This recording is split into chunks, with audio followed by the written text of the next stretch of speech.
Oh snap! All right, all right, all right. Let me. See. Oh, where you at? You at here? See. Can you hear me? 1 second. 1 second. Okay, here we go. Here we go. All right. Say something for me real quick so I can make sure I hear you. What's up? All right, you coming through. You coming through. All right. Welcome, welcome everybody. Hey Mary. Hey Sister Mary. How you doing? How's everything? How's everything? All right, all right. So, I'm calling you the math guru, the math genius, Professor Akil Parker of all this math, as you see below, is back with us, and y'all put some respect on his name because he made national news. Okay, put some respect on his name.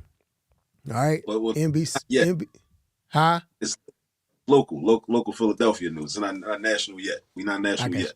I got you. I got you. I got you. I got you. But let me see something real quick. All right, here we go. All right, all right.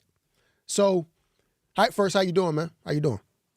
I'm doing good, man. I'm doing really good, man. A lot of things are lining up. The way they should be. I think, and you know, it's good to get recognition. For the work that you've been doing. You know what I'm Yeah, saying? A lot of times, this type of work is seems thankless at times, but it's good. It's good to be recognized for it. You know what I'm saying? It okay. feels good. All right, that's what I'm talking about. That's what I'm talking about. So we're gonna get into this video clip, all right, shortly. But first, I just want to ask, how is everything going as far as all this math, YouTube, tutoring, since we last spoke? How's everything going with that? Everything's just steadily progressing, just growing, Yeah, and we're still offering a lot of tutoring in the Philadelphia area and beyond because we're all virtual. Me and my son are the two tutors currently. Eventually, we're gonna have to expand. I'm gonna have to hire some more tutors. But wow, we're doing our tutoring. Adding content to the YouTube channel. Another thing I did start doing more recently, which I knew I needed to do in the past, but I just never did it. I started recording Instagram reels with my daughter Asada. I saw So that. Asada videos. So I started doing Instagram reels, just like little quick, 90-second, little conversations that we have about math. Different. Really, it's like marketed to parents, just to let Yep. them know like these are like little things you can do with your own children, just to help them to practice their math skills on a regular daily basis. So that's Yeah. I like doing those, because it's quick and it's like we're in the car anyway, and I just put my phone up on the phone holder, and we just do a quick little video, and Yeah. Asada likes it. She be making faces. She be looking like she don't want to be there. She don't want to be involved. She likes it. She likes making content. Yeah, I saw that last. I saw that was the last reel I saw where he was like, he had to get a public disclaimer, like, "Yo, she's Yeah, not being held against her will." She right. just, yeah, Yeah. yeah. All right, y'all. So look, we're gonna get into this video clip, okay? Man, I'm proud of you, man. I'm proud of you, and I'm glad that you're getting like I said, you're getting the proper just due. You know what I mean? As you more than well deserve. So we're gonna get into this clip, and then we'll get back to what's been going on with Professor Genius, Math Genius, Professor Parker. Here we go. And again, February is Black History Month. Today we are introducing you to a professor who wants to get more black students comfortable with math. As CBS News Philadelphia reporter Madeline Wright shows us, he's using YouTube to reach the very youngest. 50 times 60. Akil Parker shares his passion for numbers as an adjunct math professor at Cheyney University. While he enjoyed learning math as a student, he admits there were times he struggled. I know how it feels to sit in the classroom and not understand what's going on and, not understand what the teacher's talking about. Parker says over the years, he's had so many students asking for help outside the classroom that he decided to create a company called All This Math. He runs a tutoring business, but he also posts videos on YouTube so students can get free math support. There's a lot going on in this equation. He's posted hundreds of videos on his channel, covering everything from long division to quadratic functions. I want to make it more normalized, for people in the black community to like really embrace math and run toward it. I think that, we kind of shy away from math. A lot of us have had negative classroom experiences in math classes. Data shows many black students are struggling. According to standardized test results from the Pennsylvania Department of Education, last year in grades 3 through 8, only 13% of black or African American students were proficient or above in math. That's compared to 19% of Hispanic students, 48% of white students, and 67% of Asian students. James Earl Davis is an urban education professor at Temple University. He says the racial achievement gap in math and other subjects has persisted for decades, and there are many reasons, such as the resources that are available in schools, the quality of teaching and learning, issues around poverty. Those gaps that you see, in some cases, they can be explained by income. Despite the challenges, Parker is teaching kids that math mastery is possible. He incorporates black history into his lessons to make the material more relatable. This is what we call a solution that doesn't solve, like Dr. King said. 11-year-old twins Jonas and Shiloh Winkfield Pearson get virtual tutoring from the professor every 2 weeks and also watch his videos. The thing that I won't forget is when he used the cross-section math. He calls it the Malcolm X method because he turns it into an X. The twins' mom says Professor Parker has changed their lives. The boys' confidence in their math skills has grown. Now they're both interested in STEM careers. Shiloh wants to be a dentist, Jonas a robotic surgeon. If we can carbon copy a kill, I think that, there would be so many other black boys, especially, who would feel that math is a safe subject for them. Parker believes math is a skill everyone should have. He wrote this book to teach parents how to find math in everyday life, so in turn, they can show their kids how it applies to the real world. Mathematics is, in my opinion, the single greatest subject to teach people how to solve problems. Solve problems in our personal lives and in the community by multiplying the ways to success. At Cheney University, Madeline Wright, CBS News, Philadelphia. Stay with CBS Philadelphia throughout the month as we continue to celebrate Black.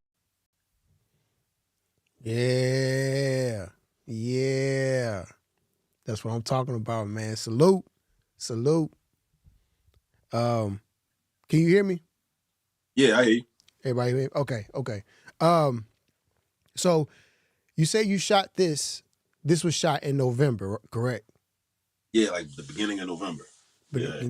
Okay. And they you said something about like how you saying the producer wanted to save it for Black History Month. Yeah. That was dope. That was a dope idea. So since you shot that since it's aired, have you seen any changes on your YouTube channel? Any more traffic? Oh yeah, a lot. Just like in the last day or so, I gained like 100 subscribers like overnight. Dope. Dope. I've never gained that many subscribers in one day. Yeah. Cool. Also, a lot of people hitting me up for tutoring, and also people like going to my website, reaching out, people wanted to interview me on other programs, yeah, and whatnot. So, yeah, I'm thankful. Yeah, that's true.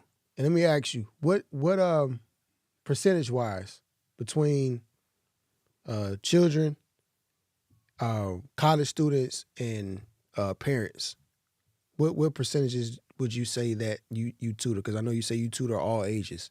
So who do you find? Who are you tutoring more? Is it more children in school, or is it college students or parents to help their kids?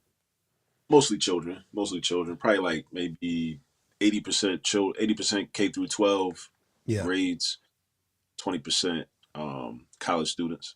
Okay. Okay. Not too many parents. But I don't really market the tutoring to the parents. I mean, I would to the parents, but I market the YouTube channel to the parents for them to like kind of do like a self-study, like just go onto the YouTube channel, look at the videos, see if it makes sense. Okay. So yeah, that's mostly K through 12 students. Okay. Now, I do remember this before we go any further. I do remember this. I don't know if you did your homework, but I asked you. I said, do you have a math problem that can solve the Giants get into a Super Bowl? Were you able to come up with the math equation, a proper equation that make that happen?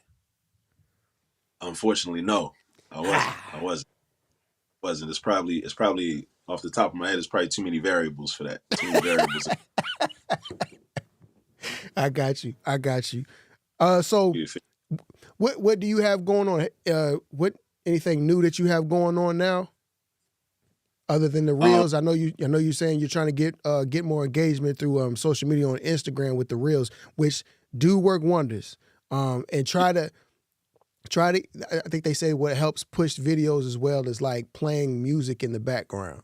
You know, you don't have to have it flood into where like you can just have it like put it down to like I think it's level number 1. Where it'll pick up and whatever's viral, it'll shoot it out there with it. So that'll help too. But yeah, what else do you have new going on? So another thing I'm gonna start is using TikTok. I'm gonna start utilizing TikTok to drive traffic to the YouTube channel. And one of the things about TikTok is I think it'll be useful because a lot of times math problems are very long and complex. Like if you go to the YouTube channel, you'll see like any given, video might be 15 minutes long or 20 minutes long. And that's because I try to get real detailed and I get, step by step. And I try to also not only explain what to do, but explain a rationale behind it. And then also give the viewer like, ways that they can remember each step. But on TikTok, what I want to do is like isolate those little pieces of each problem of like a 15-minute long video where I explain it step. I want to isolate little parts, like, something I might talk about for like a minute or, within that video, something that like gets people caught up, when they're trying to solve math problems, and just use TikTok for that and do a bunch of little videos, a whole bunch of little videos about little parts. Yeah. So many details. And when you've taught for a long time, like I have, one of the benefits is that you get to see what those individual parts are to get students caught up. Because that's one of the main issues with math is like, it's so many ways to get caught up, and make a mistake. You make a mistake, like hard to make a mistake on that part, or leave a negative sign out, or you do the multiplication wrong, or, and all those, so I want to zero in on those specific parts. So you'll be able to like say, oh, okay. Cause those are the little things that, when a student is like in class taking a test or taking a quiz, I want them to remember what they saw in my video and say, oh yeah, let me make sure I don't do this. Let me make sure I don't make this mistake. Let me make sure I do this part. Because what he said you got to make sure you multiply the whole number only by the numerator, not by the numerator and the denominator. Cause that's, there's so many like common errors. But that's one of the things I'm gonna start using TikTok for that. And just talking more about on social media, just about math and whatnot. I'm about to do a video about the geometry, probably next week, the geometry and spinning the block. A geometric concept, Yeah. So I got it like worked out in my head. I'm gonna put it on paper, and I think next week I'm gonna record a video and put it on my YouTube channel about spinning the block, because it's a geometric process. That's right. Yeah. Man, that's dope. And for those who haven't, this is your first time seeing, you didn't get to watch the first video. Part of why I say what your genius comes from is how they talked about in the video, how you use Black history to incorporate it with the math to help for them to retain the information, but also learn their history at the same time, which you coined yourself Histomatics. Could you talk about that as well for those who this is their first time, seeing you for the first time? Could you explain that? Definitely. So Histomatics is, an attempt by me to use history, namely Black history, use Black history to teach mathematics, and also vice versa, to use mathematics to teach Black history as well. And what it provides it adds like a storytelling aspect to mathematics. So there's like a story connected to the processes and the steps in any type of math problem. And also it highlights, certain historical Black figures, like people that, might get highlighted in the mainstream only during February, during Black History Month. But it's like, what if, I imagine what would happen if like our children are thinking about these exemplars, these Black exemplars, like, year round or wherever, whenever they're doing math problems. Like, because if you think about geometry, you think about like, Pythagorean theorem as an example. Right. Every time we say Pythagorean theorem, every time we use it, I mean, it's a mathematical concept, it's a formula, but at the same time, we are, promoting and paying homage to European culture, right? To the Greeks, right? And it's nothing accidental about that, because what it does is it further like, mentally and psychologically, it further like, serves the purpose of, not necessarily assimilating us into the European culture, but it acknowledges it. It acknowledges their intellectual heritage, and every time we say that, so it's like we could name, we think about Kwanzaa, the Nguzo Saba, Kujichagulia, self-determination. We could name these processes anything we want, So that's why like concepts like the Malcolm X method that the young brother brought up are important to me, because here it is, like when they're doing these math process, whether it's cross multiplying, whether it's comparing fractions through cross multiplying, whether it's solving proportional equations, even in calculus, calculus using the product rule or the quotient rule in calculus, you're doing calculations in a diagonal direction. Anytime you're doing something in a diagonal direction, I call it the Malcolm X method. So what that does is that's a way to pay homage to that ancestor, and not just Malcolm X, but also the community that he was a part of, that whole like Black radical tradition, because he just one man that stood alone. He wasn't like a superhero. He was part of a tradition, going back to, people like David Walker, 100 years earlier, or, right.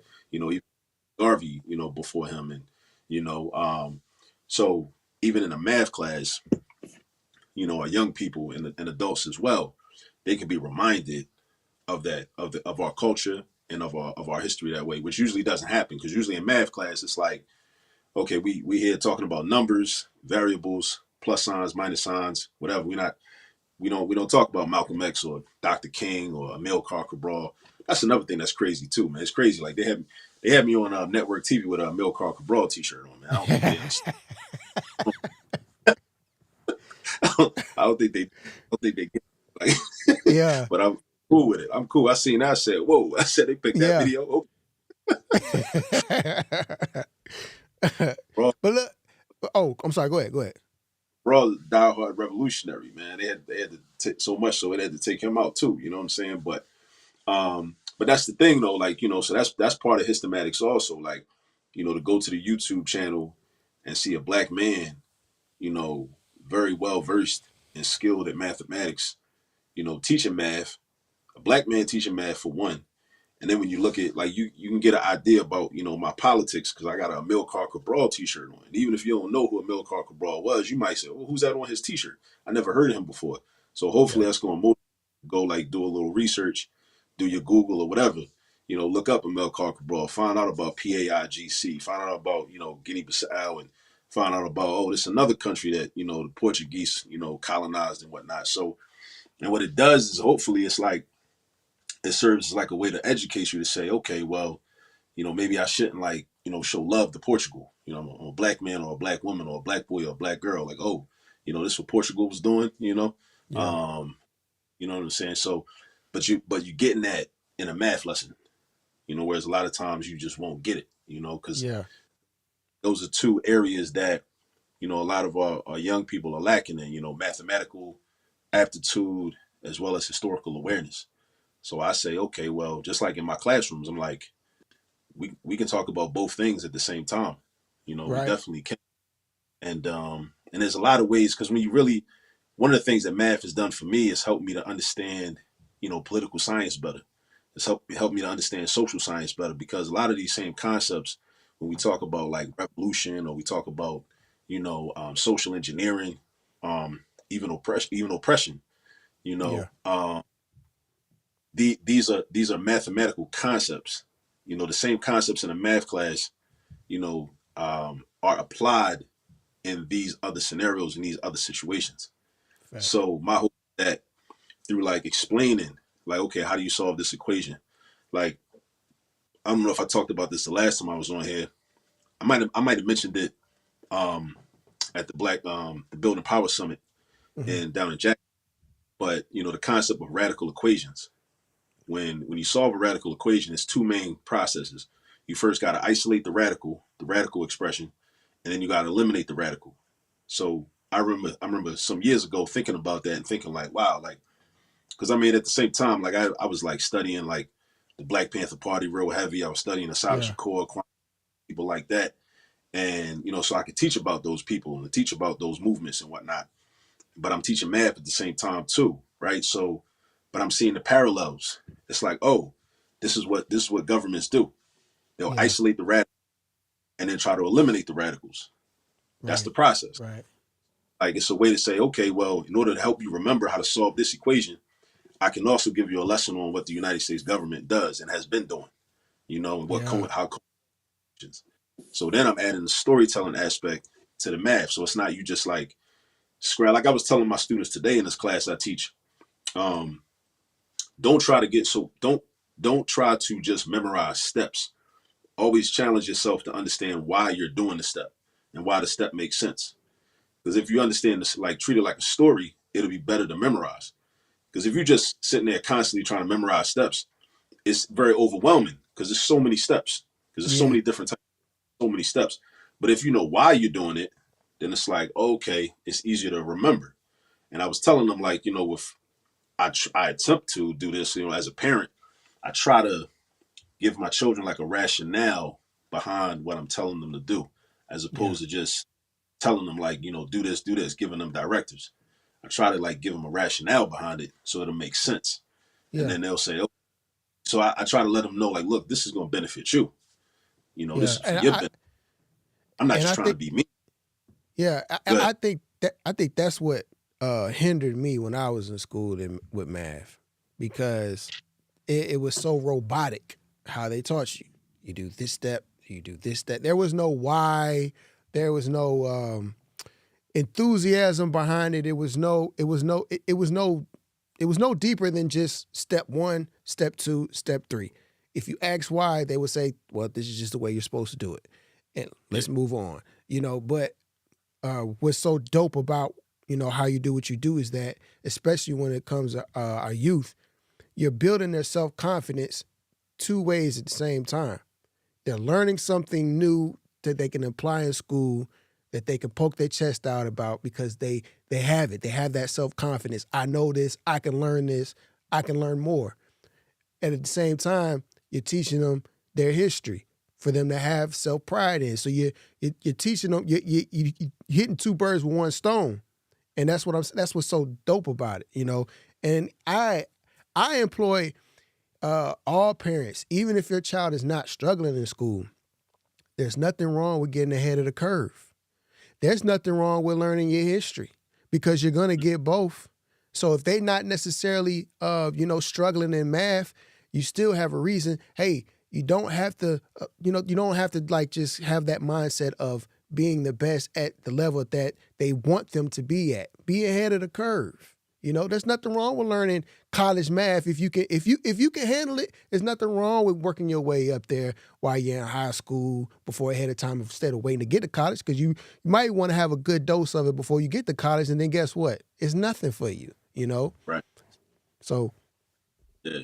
And if I could add to that, I want to add on to that too, like something I've been thinking about a lot is I got to say something to our parents, and I want anybody listening to this to know that I'm saying this out of love, is that when the children come home with what we've affectionately know as the new math, right? When they come home with those problems, I want us to make a concerted effort to not get angry with the new math methods, because that actually does a disservice to the children. Because what you're doing is you're projecting your own discomfort with math generally onto them.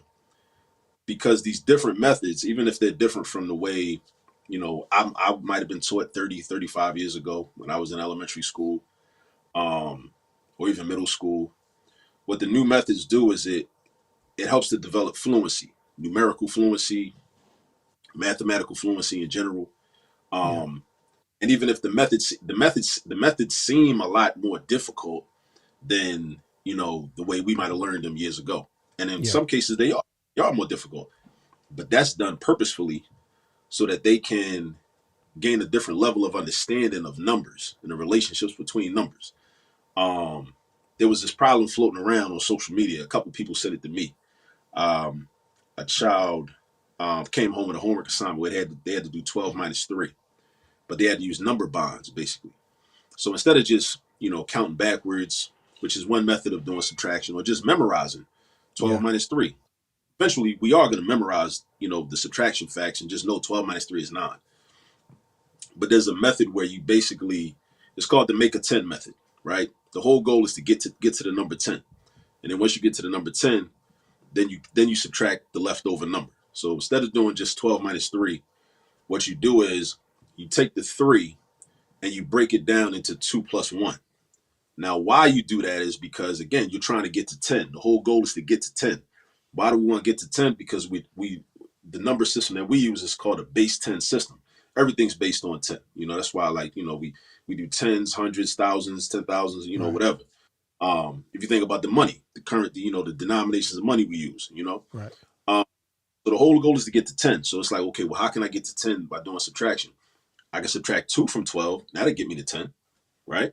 Right. But then where am I get the 2 from? I'm gonna get it from the 3. That's why we break the 3 down into 2 plus 1, right? Okay. Because we got to create equivalent expression. So one of the things it's doing is it's teaching your child about equivalent expressions. So instead of them just thinking, okay, well, 3 is 3.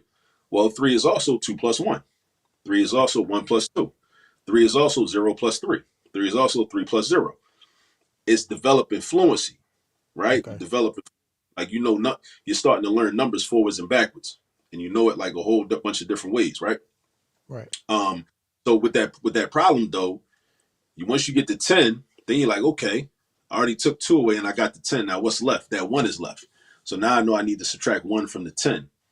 And subtracting from 10 or subtracting from any number that ends in 0 is easier to do than other numbers, because if you got a 0 in your ones place, that's almost like you starting at 0. Okay. So it's almost like that. So that's the benefit of it. But also what that does is that enhances confidence. It enhances their mathematical confidence, because now they're like, yeah, okay, yeah, I know I memorized 12 minus 3 is 9. Cool. Or I could count backwards from 12 3 times, 11, 10, 9, right? 3 fingers up. That's up at 9. But also I got another way to do it, right? So what I want parents to do is, like, when the children come home with that new math homework, I want them to embrace it, run towards it, bring it on. We want as many ways as possible. It's kind of like how when we have conversations about financial literacy, and one of the things we talk about in financial literacy is that's very popular among us is having multiple streams of income. Yeah. So it is as similar to that. And how we want our children to have multiple streams of problem solving. Okay. So we don't want to encourage multiple streams of problem solving.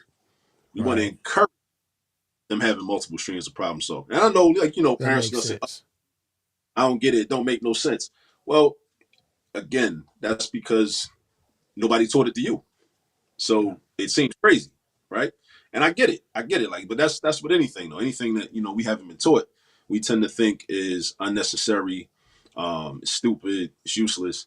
But once you get the rationale, because the rationale is like it's going to increase your children's confidence, because they got multiple methods. They got multiple methods.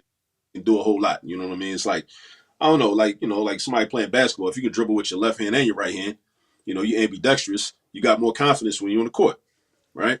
It's like similar to that. So we want our children to have as many different methods as possible to solve problems. Just like in life, we want as many different methods as possible to solve problems, because if we have a particular problem, the one method that we're accustomed to using, that method might not be available to us at a certain point in time.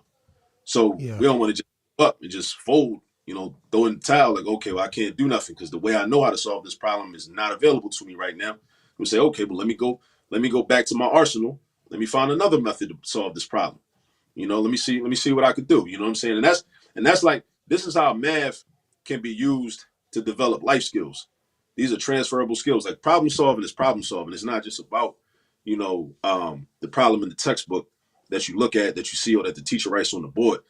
Problem solving is a problem between a husband and a wife. Problem solving is a problems between boyfriend and girlfriend, between super employee, between that cop on the street, and you as a black man or you as a black woman. That it's all problem solving. It's all problem solving. Problem solving is a certain amount of money, but I don't got enough money to pay all my bills. So how I'm gonna make this happen? Because I got to keep the lights on, and we can't get evicted. That's problem solving. So the same type of problem solving that goes into doing algebraic equations, solving geometric proofs, whatever you do in any type of math class, even if it's elementary school level, the arithmetic, it's all problem solving. So again, I just want to say, like, for parents, grandparents, uncles, aunts, whoever, any old heads, like when you see the new math come home, embrace it, appreciate it. Ask for more. Like, hey, let's get some more methods. Let's get some more. We want more. We want as much as possible. And it's going to help us too, because it helps us to develop our own cognitive ability. Because it's like we always go back to what we're comfortable with, what we're familiar with, right? Yeah. It's like, oh, this, but it's like now I'm trying to, the school is, if they're doing it correctly, they're trying to show your children in another way. And it's not to say that the method that we know as parents already is faulty. I will say that. I will say this also. I think oftentimes schools don't do a good job of marketing it the way I'm trying to market it right now, as just additional options. Schools kind of flip. Sometimes the way the schools communicate it is like, Mom, Dad, your way is old and outdated. We don't do that no more. That's not useful. Robotic. I'm like, nah, man. I'm like, no, the old way is still cool, but it's just not the only. I got videos on the channel about, Ethiopian multiplication and Kemetic multiplication and Kemetic division. That's from like 4,000, 5,000 years ago. Maybe long, but it's old, but it still works. It works to this day. I think our children, in terms of learning how to multiply, should learn that too. But they should learn the standard algorithm. They should learn partial products. They should learn all the different methods, So I just want for our children to just be armed, to have as many tools and weapons as possible, I feel you. And I will say, I was one of those parents that would be so quick to say, because I'm like, what? This is stupid. What? Why you can't just do it? And it's usually because I don't know how to do it. We quick to call something stupid that we don't know how to do it or what it is. We're quick to say, oh, this is stupid. No, I totally agree with you, brother. And also, Sister Crystal says, Kenzie says hi, and she has a 96 in math, 96% in math. That's what's up. Yeah. That's what we need. Yeah. Because so Kenzie's gonna have that confidence, right? So that just now the job is just to maintain that throughout. Just maintain that confidence level and just have her like running toward more and more math classes, more and more math. Even if she end up in a school where, it's like, kind of a mixed race school, and she's in high school one day and the AP calculus class, everybody in there, all the white kids be in the AP calculus class, right? Yeah. The goal is for her to have that confidence where she's like, I'm good enough, I can run with these white kids too, and not feel uncomfortable and feel like, nah, I don't want to take the AP calculus because that's them. They in there and they're gonna try to make me feel uncomfortable. But that's the goal, because like we training and instilling that confidence at an early age, in an early level, an early age. So that way we just build on it on a regular basis and just keep it up and positively reinforce, when our children do excel. Yeah, you just blew my mind about something, because I didn't even know that was on your channel. You said that you break down Kemetic math. Yeah, well, let me say this. So there's a lot more Kemetic math than I have video content on, but I definitely have Kemetic multiplication videos with the T chart, and they say that this is what check it out. It's in my it's a playlist called Multiplication Methods.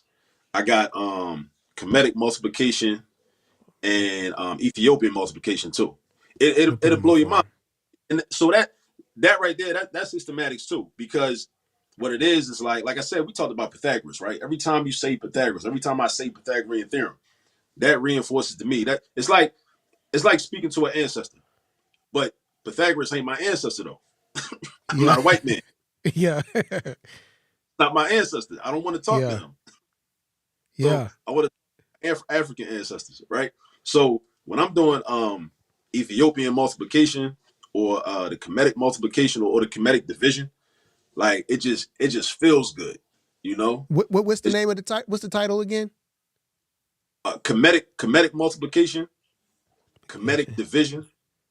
Okay. And Ethiopian multiplication. Got you. Okay. I got you. It's feeling like I back in the day I used to think about like, you know, what does it feel like? You know, I think I was like when I was 30, I bought a Mercedes. And I used to think to myself, like, damn, like, yeah, it's a nice car, but like, I wonder what it must feel like to be a German driving a Mercedes. Yeah. or to be Japanese driving a Lexus or a Toyota or a Nissan. Like, yo, like I'm riding around and it's like my people made this. You know what I mean? Like, yeah. So that's I imagine that the feeling that I get when I'm doing like, okay, Kemetic multiplication. I know this came from ancient Kemet, like, you know, my ancient ancestors from way back. Like that's part of my, you know, it's part of my intellectual heritage, you know, that was passed on, you know, through the continent and whatnot. It's just a good feeling. It provides what's the term? The term I think is racial esteem. So it's like, because we don't get racial esteem in math class in neo-colonial schools. We don't get that.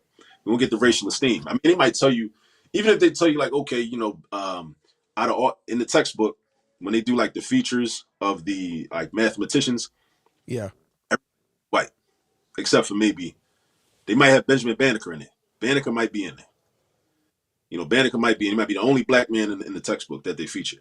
Yeah. You know, so it's like, it's not the same, you know, because that's just one person, you know, and then when they, in their description of them, they're going to whitewash them. So it don't really give you that feeling, but it's like, nah, we're doing like Kemetic multiplication. Like this is African math.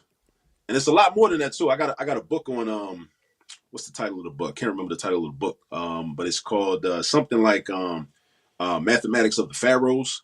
I think something. It's in my library, but it's got a lot more Kemetic math, right?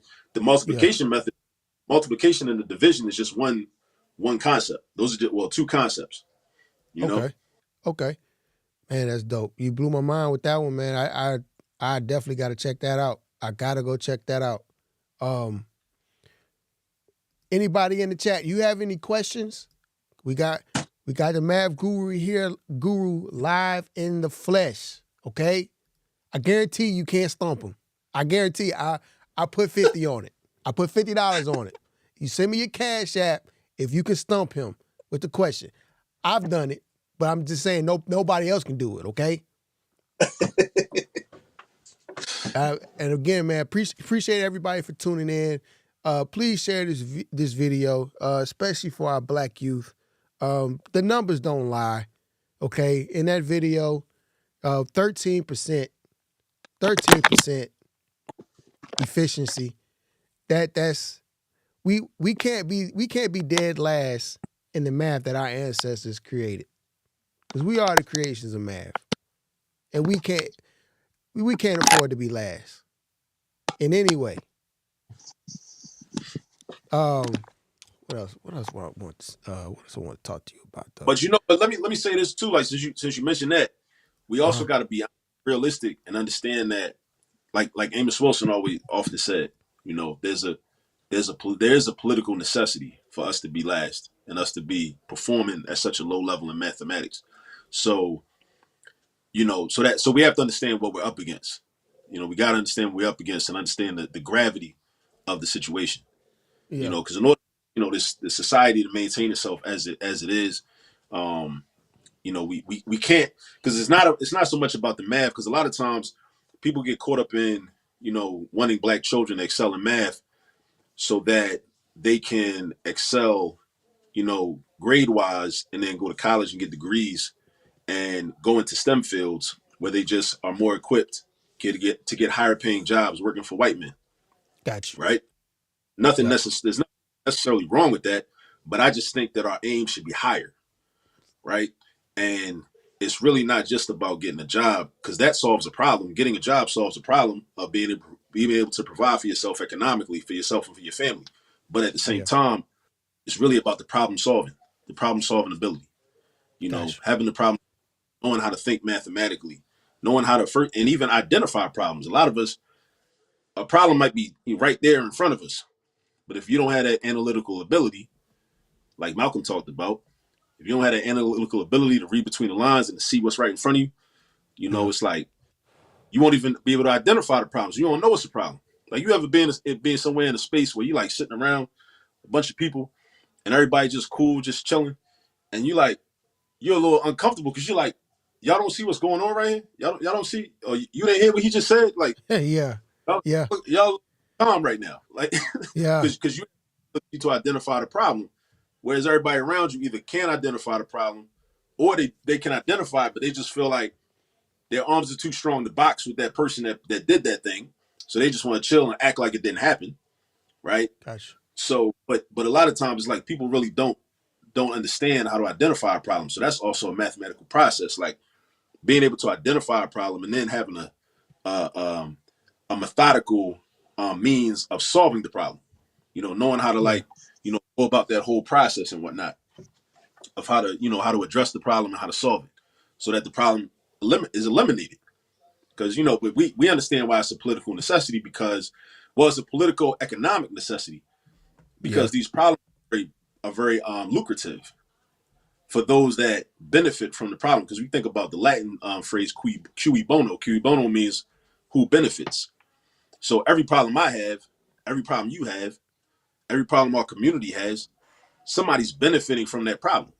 Exactly. So it's in their interest to help to maintain that problem by any means necessary. So if you can convince millions of Black people that the number one subject in school that is meant to train them to be able to solve problems is too hard for them to do, is they're not smart enough to understand it, and then they get to the point, then you also convince them that it's irrelevant. Convince them to believe it's irrelevant.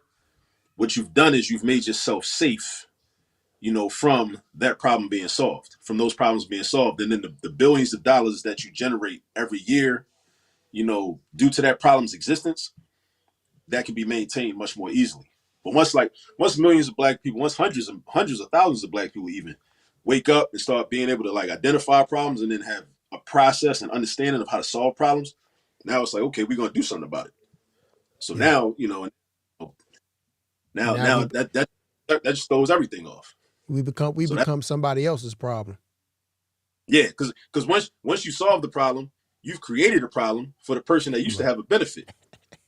So our problem is gone.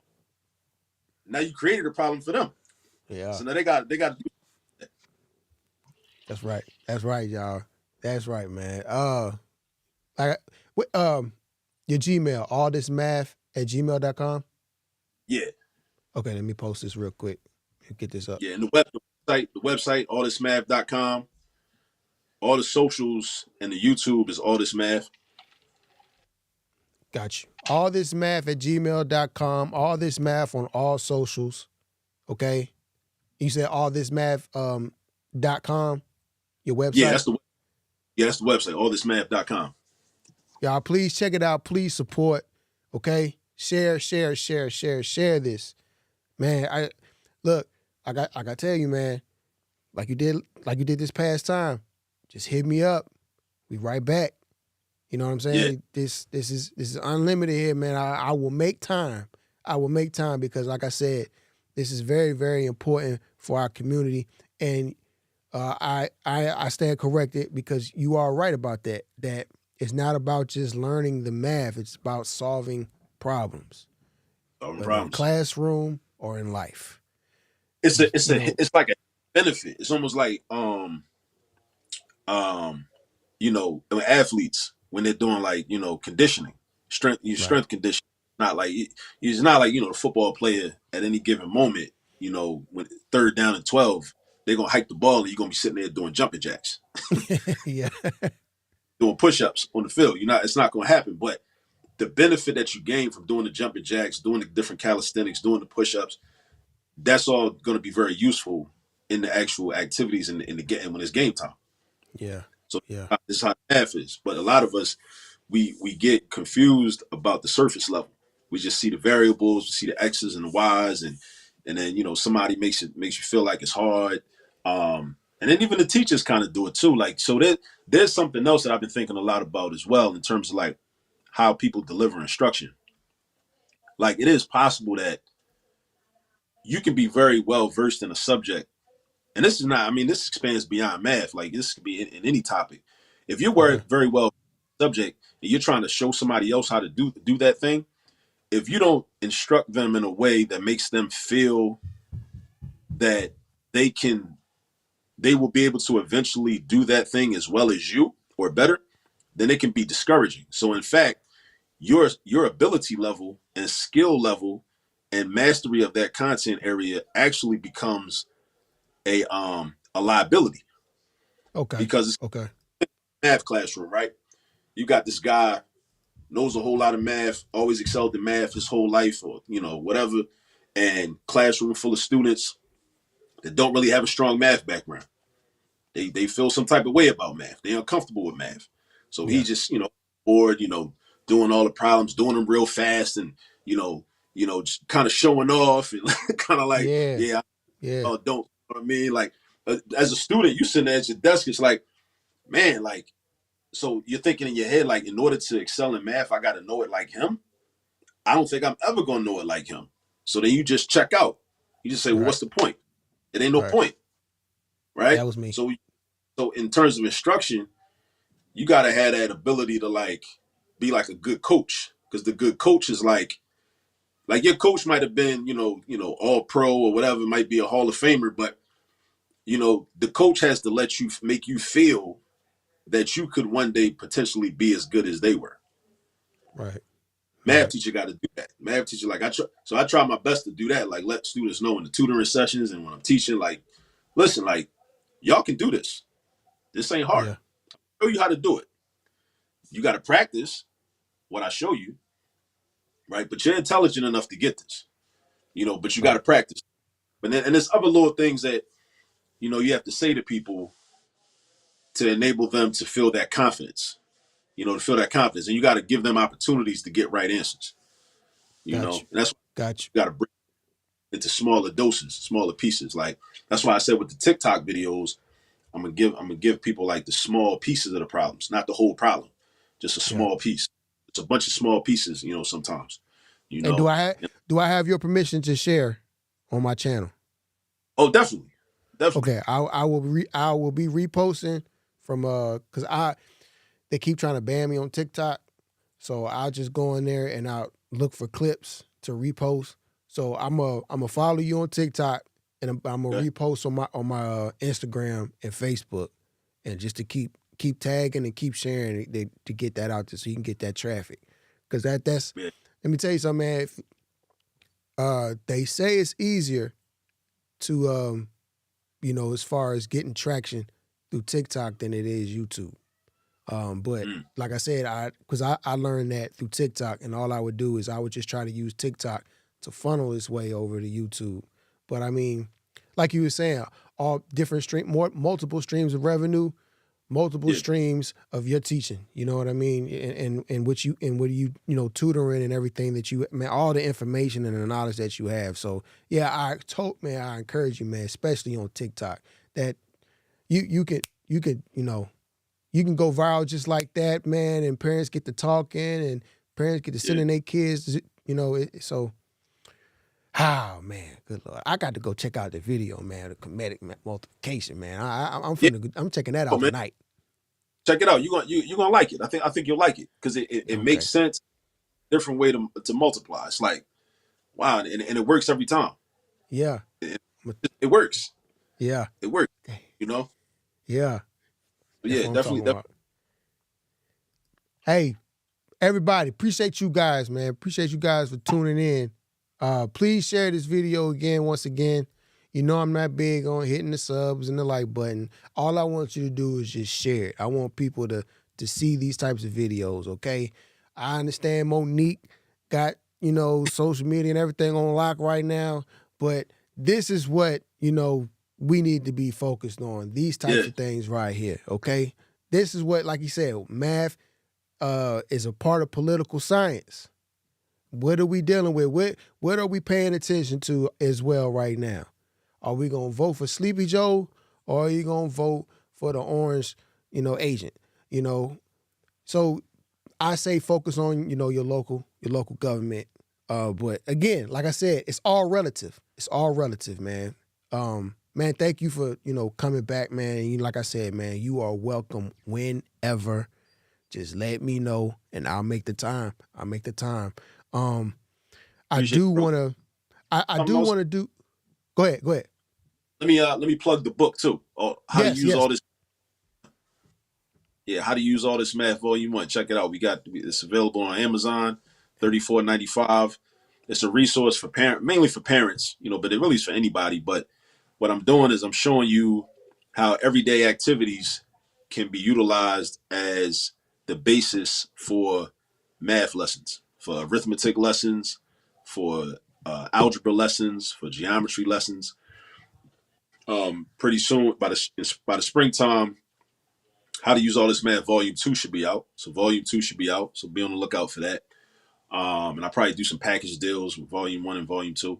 You know what I mean? But but yeah, because I want us to be able to reorient ourselves toward the public school, private school, charter school systems.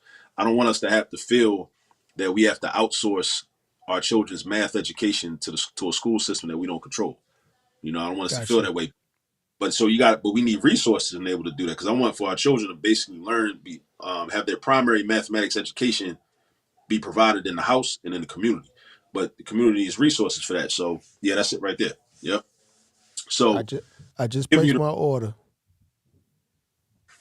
Appreciate it. All right.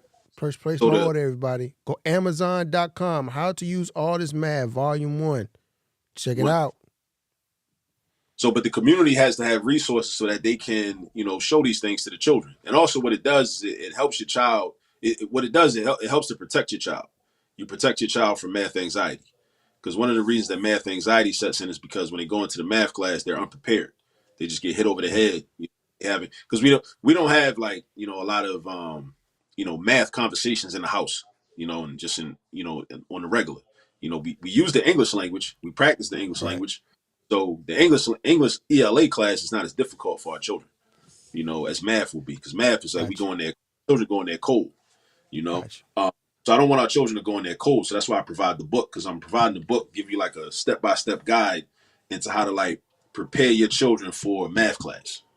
Gotcha. And then if they're prepared for math class, then they won't get hit over the head, with all the terminology, fractions, ratios, proportions, percentages, integers, decimals. They'll already be used to. They'll have fluency and confidence. They'll already have fluency and confidence because from the activities that I put in the book, and it's broken down into 20 chapters, so 20 different topics. And volume 2 is gonna have another 20. Volume 3 is gonna have another 20. Okay. So okay, you said volume 2 is out now? No, not yet. I haven't, not yet. Okay. I got the outline for it, but I haven't actually sat down to actually write it and expand it. But I got the outline of the top, for volume 2 and for volume 3 actually. But I got to sit down and write it. Okay. When you come back, and we'll figure that out when you come back. The time, because like I said, on top of you being a professor, a tutor, amongst many things, great father, you're an author, and I don't know why. Ding ding duh, you're an author. So when you come back, I want that to be a part of the conversation too. Is talking about that, that process of putting your knowledge into a book. Man, hey, look here. I mean, it wasn't. It wasn't nice. I mean, it was messy. You know, it was kind of ugly. I mean, I started writing the book, then I stopped writing it, then I started again, then I stopped again, and then Yeah. just So I'll give you the real story, because it wasn't pretty. It wasn't I like got you. I assume like some authors, they decide they want to write a book, and then they kind of create an outline, and then they just sit and just write a little bit every day, and then they done. Like for me, the process wasn't really like that. It was like a work in progress, like over 2 to 3 years, and then Hey. and then I finally with a book. Don't let them fool you, man. They be stressed out. They be contemplating suicide because they can't get it, or they done took that advance from the publishing house, and the pressure's on them, and they stressing. Trust me, man. Unless it's just writing is just your absolute passion and it comes to you like nothing. Anybody else, they got the same stories. It may not happen with the first book or the second book, but it's happened with the third or fourth. You get that writer's block so easy, But yeah, let's save that. Let's save that. Because also I want to ask you to be a part of a panel that I want to do for the election that's coming up. But not just so much about, the typical Joe versus Trump. But I want you, because I wanted you to speak to, your expertise as far as incorporating the mathematics and political science, and how people can figure out what makes more sense to them. Like how do they navigate, the political science aspect, solving those types of problems. But I want to have a panel of people with different expertise to talk about this because, like I said, politics is becoming more and more. It's always been important, but more now than ever, it's very, very important because a lot of us don't even understand and realize what we're doing to ourselves at that ballot box. You know what I mean? But we'll say that for another day. We'll say that for another day, man. Again, man, do you have anything else you want to promote?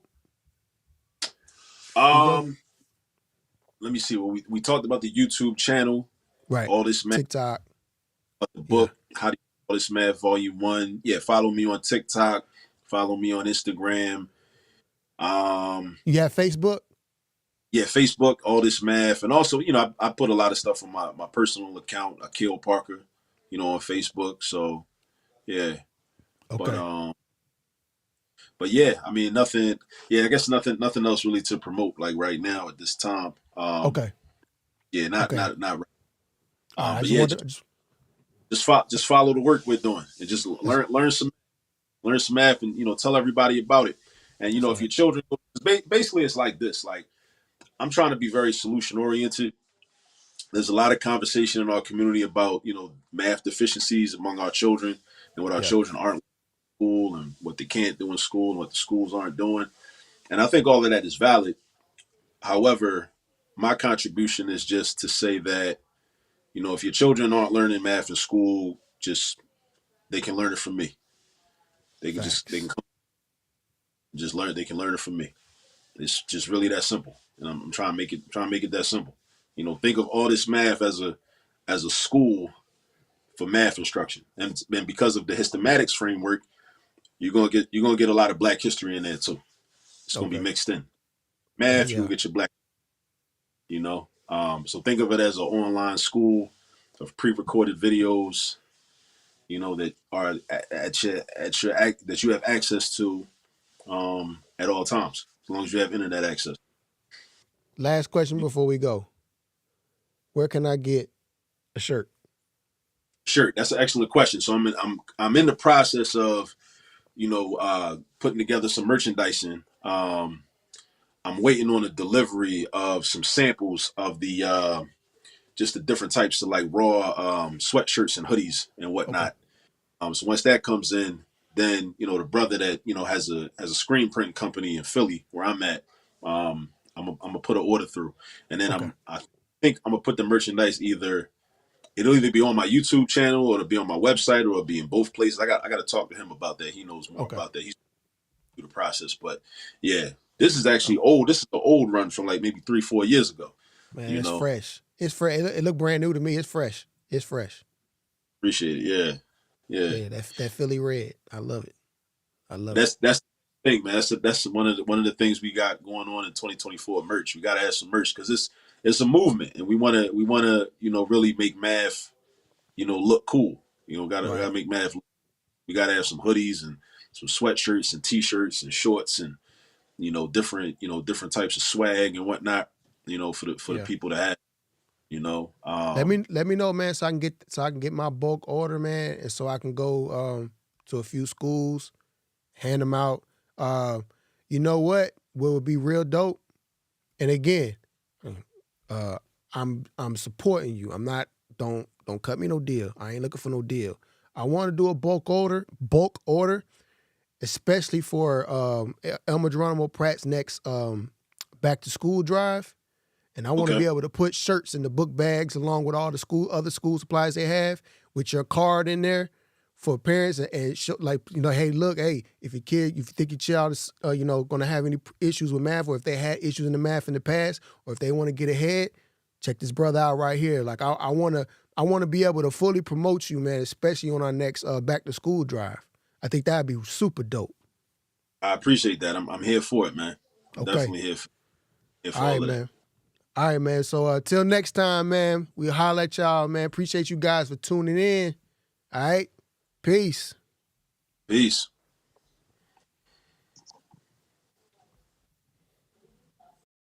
And that's my 2 cents.